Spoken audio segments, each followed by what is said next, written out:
كلام اللواء جميل السيد المدير العام السابق للأمن اللبناني يزيدنا اعتزازا وافتخارا بوطننا الحبيب.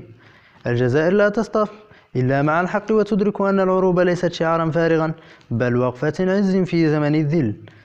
الجزائر عندما تفقد نخوة الشقيق تجدها سباقة إلى النجدة، هي لا تطلب ثمنا لموقف ولا تخشى تهويل غرب ولا تجرها غرائز الشرق.